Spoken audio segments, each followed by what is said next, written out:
साहेब बंदगी।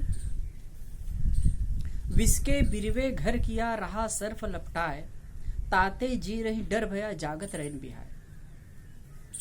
इस साखी में उदाहरण के माध्यम से साहेब समझा रहे हैं, विष के बिरवे घर किया, विष वृक्ष के नीचे कोई घर बनाए, वास करे, और उस वृक्ष में सर्प लपटा हुआ,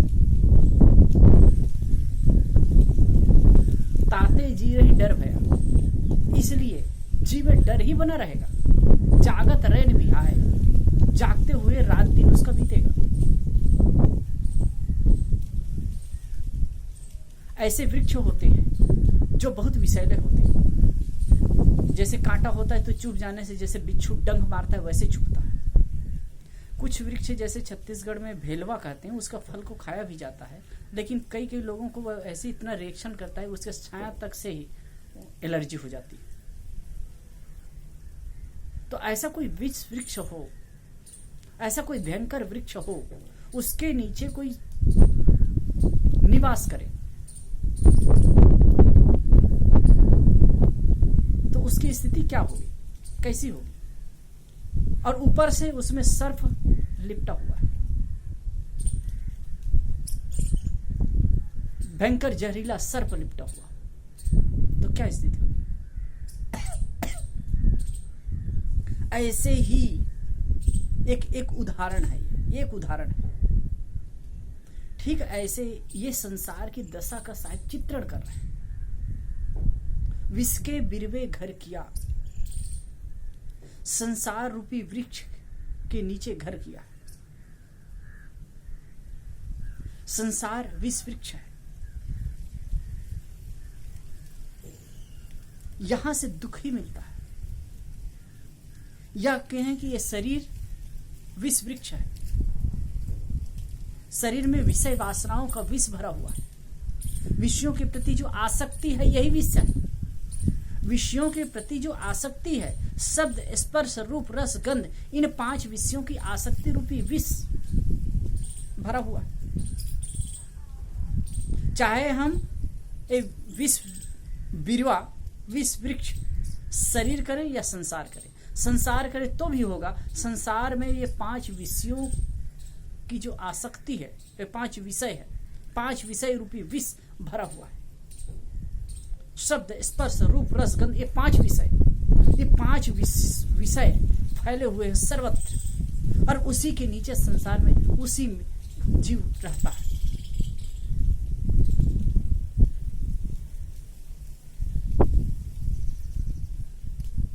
एक जो विषय रूपी विष है, एक विषय रूपी विष आदमी को कितना प्रताड़ित कर, किसी एक विषय की जब आसक्ति हो जाती है तो आदमी का जीना हराम हो जाता है। रूप की आसक्ति किसी को हो जाती है, किसी रूप को देख करके वो आकर्षित हो जाता है तो उसका सोना जागना हराम ही हो जाता है।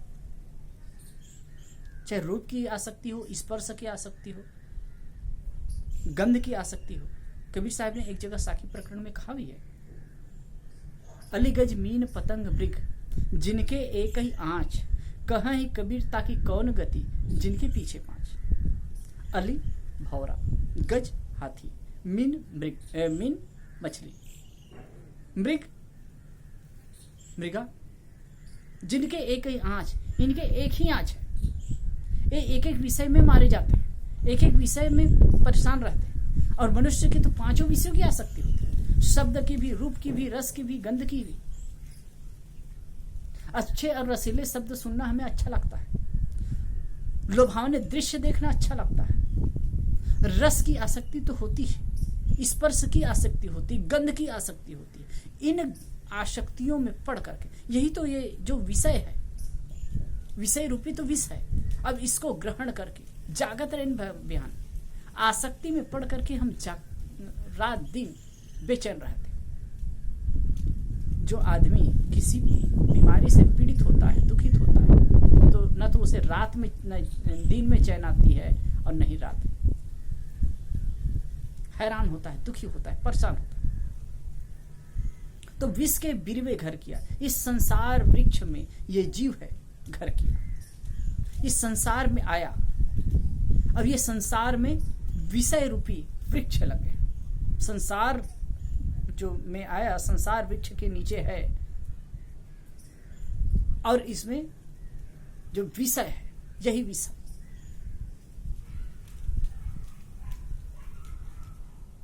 जहां कहीं भी रहोगे आप, 5 विषयों का तो व्यवहार होगा। देखना, सुनना, खाना, पीना, तो ये तो होगा ही ना।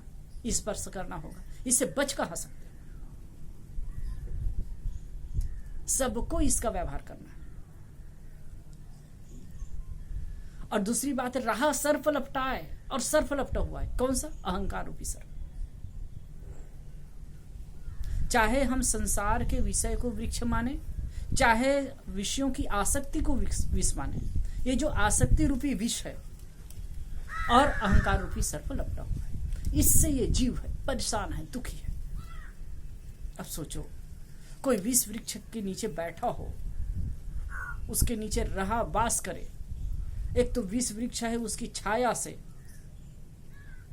उससे उसको पीड़ा है, वृक्ष से पीड़ा है, और उसमें भयंकर सर्प लिपटा, तो कितनी भयावह स्थिति होगी। न तो वो सो सके, न जाग सकेगा। ऐसी स्थिति एक जीव की। एक तो संसार की विषय वासना रूपी विष है, और दूसरी बात अहंकार रूपी सर्प लिपटा। ताते जी रहे डर भया, इसीलिए डर भया, जी में डर पैदा हो। जागत रैन बिहाय, जागते हुए दिन बीतता है।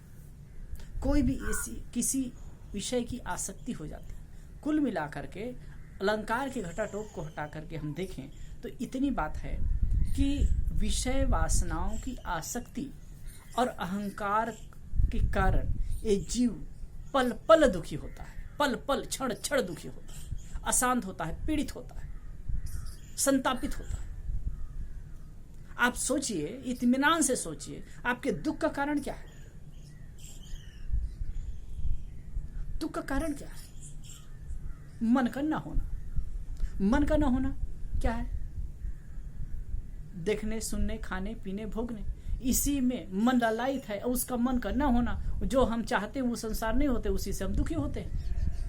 और अहंकार है कि मैं कुछ हूं, देह को लेकर के, देहाभिमान को लेकर के, देह भाव को लेकर के, जो अहंकार है, यही तो दुख का कारण है। इसी में तो हम परेशान होते हैं। क्षण पल हम दुखी होते रहते हैं। इसीलिए कठ उपनिषद में यमाचार और नचिकेता का संवाद है, और उसमें जो बात आई है, एक सुंदर सा मंत्र आया है, बड़े महत्वपूर्ण मंत्र है। यदा पंचावतिष्ठन्ते ज्ञानानि मनसा बुद्धिश्च न विचेष्टति तामाहु परमां गति। यदा पंचावतिष्ठन्ते, जब 5 अवतिष्ठित ज्ञानेन्द्रिय, बुद्धिश्च मन और बुद्धि भी, यदा पंचावतिष्ठन्ते ज्ञानानि मनसा, 5 ज्ञानेन्द्रिय जो अवतिष्ठित हैं, ये मन के सहित बुद्धि भी न विचेष्टति, चंचल नहीं होते, तामाहु परमां गति, उसे परम गति कहा जाता है। हम अपने आप में स्थिर क्यों नहीं हो पाते हैं? क्योंकि विषयों से के प्रति हमारी लागणी है, हमारा ममत्व है, और उससे चंचलता पैदा होती है, उससे दुख और संताप पैदा होता है। कोई भी संसार में आप दुनिया में देखो, किसी को भी देखो, जो भी व्यक्ति दुखी है, किसी न किसी प्रकार के विषयों की आसक्ति, विषयों का प्रलोभन उसके जीवन में है। और विषयों की आसक्ति ही तो अहंकार भी स्वाभाविक होना। इसलिए कहते हैं विष के बीरवे, बहुत सुंदर बात कर रहे हैं, विष के बीरवे घर किया रहा सर्प लपटा है। विष का बीरवा है, उसमें सर्प लपटा हुआ है। विषयों की आसक्ति है, जहां आसक्ति होगी तो अहंकार रूपी सर्प का तो आना निश्चित है। अहंकार रूपी सर्प में, अहंकार रूपी जो सर्प है, वो विषय रूपी, विषय आसक्ति रूपी वृक्ष पर लटका हुआ है, फंसा हुआ है। अब इसी से ये जो जीव है बारंबार दुखी होता है।